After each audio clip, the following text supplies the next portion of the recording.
Así luce el puente internacional del Río en la frontera entre Estados Unidos y México. Más de 10.500 migrantes acamparon la noche del jueves en condiciones precarias. El alcalde de Texas, Bruno Lozano, explicó en un video que se trata de personas llegadas principalmente de Haití que solo esperan ser detenidas por los guardias fronterizos para iniciar los trámites de autorización de estadía.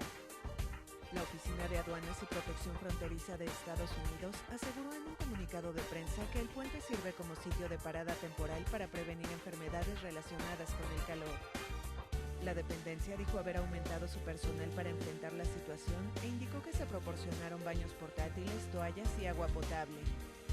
El texto también indica que una vez atendidos, la gran mayoría de los adultos que llegan solos y muchas familias continuarán siendo expulsados bajo el Título 42, una normativa de salud adoptada al inicio de la pandemia para frenar la propagación del virus, o podrían ser sometidos a procedimientos de deportación acelerados.